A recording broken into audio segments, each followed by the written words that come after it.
Bonjour à tous, comment ça va aujourd'hui? Alors si jamais vous êtes en période d'examen, j'ai fait cette petite vidéo dans l'idée de peut-être vous aider. Donc j'avais fait une première vidéo il y a 3 ans avec 10 conseils pour réussir ces examens. Et aujourd'hui j'avais vraiment envie d'actualiser un petit peu mes conseils. Donc j'ai vraiment complété cette vidéo. Donc là ça va être de nouveaux conseils. Donc si jamais ça vous dit de regarder la précédente vidéo, je vous la mets en barre d'infos, comme ça vous pourrez compléter ça avec d'autres conseils. Et donc allons-y tout de suite dans le vif du sujet.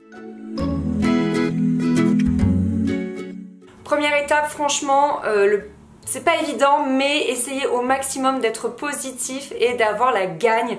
Ça c'est le nerf de la guerre en fait.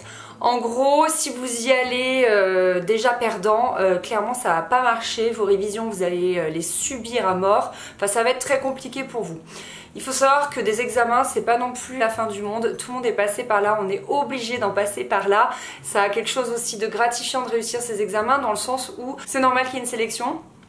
C'est normal que ce soit dur parce que ça permet d'être le meilleur dans sa profession, et je pense que c'est quand même essentiel, surtout suivant les métiers. Mais voilà, comme je vous disais, l'exemple du chirurgien, enfin, on a vraiment envie d'avoir quelqu'un de compétent entre les mains. Donc les examens sont faits pour ça, et dites-vous que c'est juste une étape difficile à passer, mais que on en sort vivant. Non, franchement, voilà, gardez en tête que voilà, c'est assez gratifiant de réussir et de voir qu'on est capable de faire des choses. Et les examens, ce sont un peu, pour moi, je trouve, les premières étapes de la vie, parce que ensuite on aura quand même d'autres étapes assez compliquées qui vont suivre, et au moins on sera paré, on sera armé, on aura déjà vécu voilà, des premières étapes difficiles, et on sera armé pour vivre les suivantes. Deuxième conseil qui rejoint un peu celui-ci, c'est vraiment un conseil sur le long terme, c'est d'avoir une bonne hygiène de vie. Disons, si c'est vraiment la catastrophe de votre côté, au moins 1 mois avant, si c'est possible. Donc bien évidemment, ça comporte l'heure de coucher, l'heure de lever, ce que vous mangez, etc., etc. Là, il faut vraiment bien se connaître. Moi, en ce qui me concerne, j'avais besoin de me coucher tôt pour pouvoir me lever tôt. Je ne suis pas une couche tard, lève tard, mais là, c'est suivant vos habitudes. Mais l'idée, c'est vraiment d'avoir un rythme et de toujours travailler à la même heure, de se mettre au travail à la même heure le matin, parce que votre corps va être conditionné, vos neurones vont être conditionnés à être mobilisés vraiment à ce moment de la journée. Et je pense que c'est hyper important, voilà, d'être un peu rigoureux, ne serait-ce qu'un mois avant. Si vous n'avez pas réussi à être rigoureux toute l'année, on peut toujours sauver les meubles. Donc voilà, essayez au niveau des horaires et au niveau du temps de travail de bien vous y tenir, vous n'en serez que plus efficace. Et après, bien évidemment, côté alimentation, voilà, c'est important de bien s'alimenter, d'avoir un maximum de vitamines, de protéines, etc. pour avoir de l'énergie. Ça c'est un peu bateau, mais c'est malheureusement vrai, sans pour autant, on est d'accord, faire l'impasse sur les cochonneries. Franchement, les examens, c'est vraiment le moment où tu as envie de te faire plaisir et où tu as envie de craquer sur des bounties, des sneakers, tout ce que tu veux. Ça fait franchement du bien au moral, donc disons qu'on peut quand même se faire plaisir. Le meilleur conseil que je puisse vous donner, c'est vraiment d'optimiser votre temps. Je trouve qu'il n'y a rien de pire que de se bloquer une journée pour réviser et de finalement la passer sur son téléphone. Moi j'ai horreur de ça, c'est-à-dire que quitte à pas réviser, je préfère vraiment en profiter pour aller faire la fête avec mes potes, ou faire du shopping, ou aller flâner dans un parc, et pas juste être chez moi à dire « Ah, faut que je révise !» et finalement voilà, passer mon temps sur l'ordi ou sur le téléphone et pas avoir avancé. Si vraiment vous décidez que vous bloquez une journée pour travailler, vous travaillez, point barre. Parce que franchement c'est du gâchis des deux côtés, c'est du gâchis pour vos études et pour votre plaisir, donc c'est vraiment trop dommage. Donc soit, enfin ce qu'il faut faire, c'est vraiment se baliser des journées, c'est vraiment une journée de travail et vous allez être efficace ce jour-là, et vous contrebalancer avec une journée, ou plutôt une demi-journée serait plus raisonnable, de plaisir, de shopping, de ciné, de tout ce que vous voulez suivant vos loisirs. Mais au moins vous n'êtes pas dans un entre-deux où vous vous torturez à dire punaise j'aurais dû réviser, oh là là mais j'ai pas envie. Voilà, vraiment si c'est du temps de travail, soyez efficace. Pour être efficace justement, on peut peut-être varier les lieux, donc ça c'est un conseil que je vous donne également dans la première vidéo, mais c'est vrai que ça marche pas mal, les lieux et les positions. C'est bête, mais c'est vrai que quand j'ai besoin de travailler des exercices écrits, donc de faire des dissertations, de faire des plans, etc. Moi j'aimais bien être à un bureau, j'aimais bien notamment être donc soit dans mon bureau dans ma chambre, soit être à la bibliothèque. Moi les ambiances de bibliothèque, mais je sais pas, ça me porte, ça me motive à vraiment bien étudier, bien travailler, j'adore ces ambiances-là. Et à l'inverse, quand j'avais des choses à juste relire, ben, j'aimais bien être allongée dans mon lit, être allongée dans le canapé, j'aimais bien également, vu qu'on rentre dans la période là, être allongée au soleil, j'avais l'impression de moins perdre mon temps, hein, on bronze tout en étudiant, c'est plutôt pas mal. Bref, voilà, je variais vraiment les plaisirs, comme ça je me lassais pas et j'avais moins l'impression d'être tout le temps enfermée entre quatre murs dans ma chambre, voilà, triste à mourir. Justement, on parle de varier, l'idée aussi c'est de varier les supports. Donc là il va falloir bien vous connaître, j'en parle un petit peu aussi dans la première vidéo. Il y a trois profils d'apprentissage. Donc il y a les auditifs, les visuels et les kinesthésiques. Donc ça va dépendre. Donc visuel, je vous l'apprends pas de comment ça fonctionne. Audio, ça peut passer par la voix mais aussi par la vidéo. Et kinesthésique, ça peut passer par plein de choses aussi. Ça peut passer juste par le besoin de tripoter un stylo quand vous relisez une leçon, quand vous écoutez un prof, mais aussi par le fait de beaucoup faire de fiches, d'écrire, de réécrire, etc., de prendre des notes. Moi je suis un petit peu tout à la fois et c'est vrai que du coup de varier les supports ça fait pas mal de bien, je trouve. Si vous avez encore des trajets pour aller à l'école, au lycée, à la fac ou au boulot et que vous passez d'autres examens, ça peut être bien de vous enregistrer, d'enregistrer votre voix. Moi ça m'avait pas mal aidé ça aussi. Après je sais pas si à la fac vous pouvez demander à vos profs de les enregistrer mais juste en audio, hein, pas de les filmer bien sûr, pour que vous puissiez vous réécouter le cours. Enfin voilà, là ça peut peut-être aider. Et par contre moi pour les oraux, la vidéo ça m'avait tellement aidé. On voit tous nos tics qui ressortent à l'écran, que ce soit des tics gestuels, donc souvent on se gratte, on tripote un stylo, on a l'air vraiment gêné, ou des tics verbaux. Et c'est très cruel finalement de se voir à la caméra et du coup c'est vrai que ça nous fait progresser mais puissance 1000.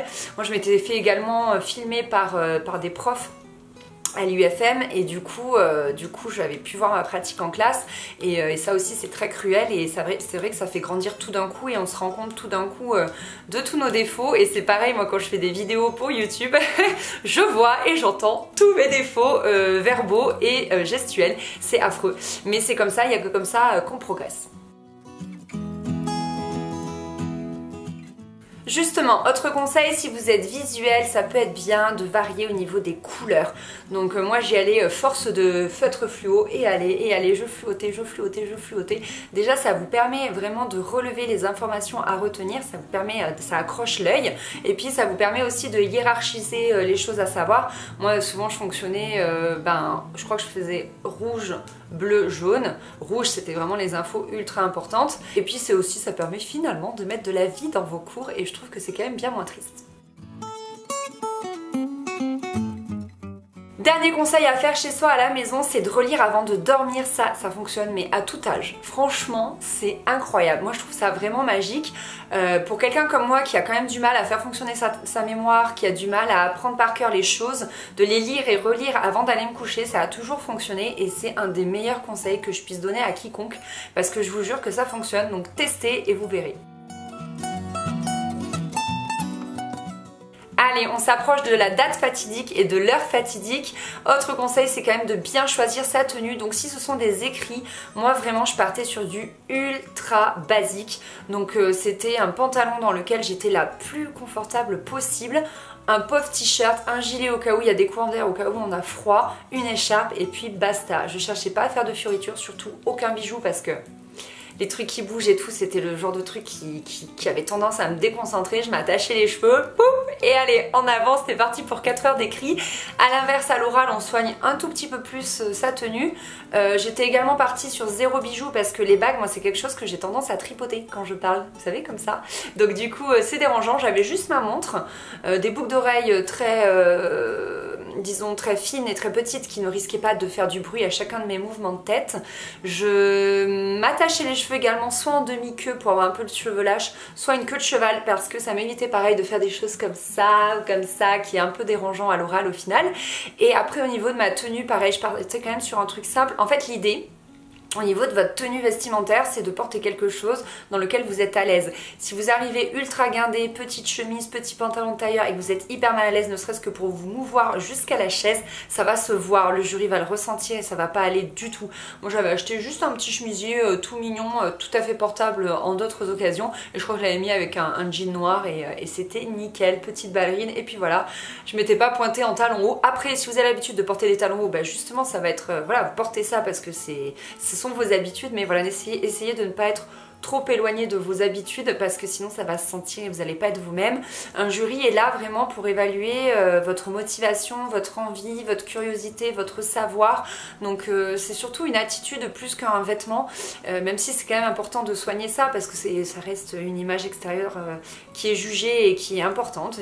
C'est important de bien présenter, quel que soit notre métier, c'est quand même important, voilà. Mais basez-vous surtout sur votre attitude, soyez souriant, bonjour, au revoir, ayez l'air à l'aise, même si ce n'est pas le cas. Souvent avec un sourire on a toujours l'air plus à l'aise et puis voilà, vraiment moi je vous donne toute l'énergie possible pour que ça se passe bien. Allez, ça y est, c'est le jour J, on est devant notre sujet et je pense que ça nous est tous arrivé, mais moi j'ai déjà vraiment beaucoup paniqué face à un sujet en me disant mais en fait je ne comprends rien, je ne pourrai rien faire, je vais avoir 0. Donc l'idée c'est de prendre 2 secondes, de se dire qu'on a le temps, parce que c'est vrai que souvent on a cette impression parce qu'on sait que le temps est limité et du coup ça nous angoisse beaucoup et on perd tous nos moyens. Donc l'idée c'est de souffler un bon coup. Moi ce que j'essaye de faire c'est de ne pas regarder autour de moi parce que ça c'est finalement très angoissant de voir les autres candidats gratter du papier, être à fond, tandis que nous on a l'angoisse de la page blanche. Donc vraiment j'essaie de rester concentrée sur ma table, l'univers de ma table. Si besoin je me change les idées comme je peux, on est un examen, mais en sortant ma trousse, en ressortant mes stylos, bref j'essaye un peu de penser à autre chose et je me replonge dans mon sujet. Et si nécessaire je le lis 2 fois, 3 fois, 4 fois jusqu'à ce que vraiment j'intègre le sujet et je vous promets qu'au bout d'un moment on trouve toujours quelque chose à dire. Moi c'était notamment mon cas pour les sujets en anglais, donc les textes ou des choses comme ça où à la première lecture je me disais mais c'est horrible, je ne comprends rien à ce texte, je vais rien arriver à faire, je suis fichue, et en fait on le lit 2 fois, 3 fois et franchement je vous assure qu'on commence à comprendre le texte, on commence voilà, à choper des petits éléments, choper des petits mots-clés par-ci par-là et on arrive finalement à traiter son sujet et si ce n'est à réussir son examen, au moins à sauver les meubles et à pouvoir voilà, grappiller quelques points parce que vous savez forcément des choses, c'est pas possible autrement. Je vous jure, vous savez forcément des choses. Dans la même idée, lisez également votre sujet jusqu'au bout. Admettons que nous soyons dans le cas inverse, c'est-à-dire vous lisez la première question de votre sujet, vous dites waouh, je sais, c'est parti, et bam bam bam, vous balancez les infos. Prenez votre temps quand même. Lisez le sujet en entier, pour la simple et bonne raison que ça m'est déjà arrivé de balancer tout ce que je savais dans la première question et de me rendre compte qu'il fallait également mettre ces informations-là dans la deuxième question. Et du coup, je me disais ah, je vais totalement me répéter, c'est la galère et je savais plus quoi faire. Donc vraiment, prenez le temps de bien lire le sujet, d'abord pour pouvoir répartir le savoir que vous avez à donner, à recracher dans votre sujet, et ensuite, comme pour la raison précédente, c'est-à-dire que si jamais vous êtes totalement perdu et que vous n'avez pas l'idée d'une réponse, souvent les questions sont induites les unes aux autres, et c'est vrai que quand on ne sait pas trop répondre à la question numéro 1, souvent il y a un indice dans la numéro 2 ou dans la numéro 3. Souvent ça peut être quelque chose qui peut vraiment vous aider, soit comme je vous l'ai dit, pour répartir votre savoir, pour ne pas tout cracher d'un coup, soit pour pouvoir grappiller des infos et pouvoir peut-être mieux répondre à la première question.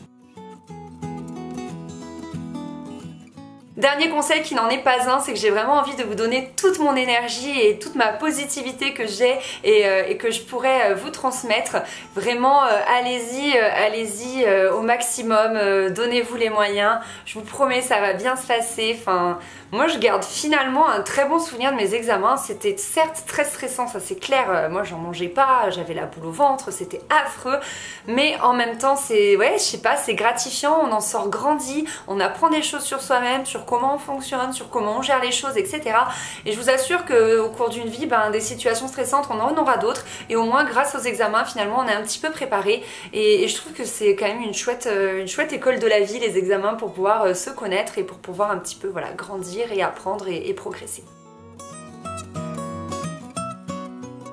Voilà tout le monde, cette vidéo est terminée, j'espère que ça vous a plu, j'ai essayé au maximum de vous aider, de vous donner tout ce que j'avais. Donc si jamais c'est pour bientôt, je vous souhaite un gros merde. Voilà, très bonne chance à vous, je pense à vous, je vous fais des gros bisous et on se retrouve très vite pour une prochaine vidéo. Bye bye.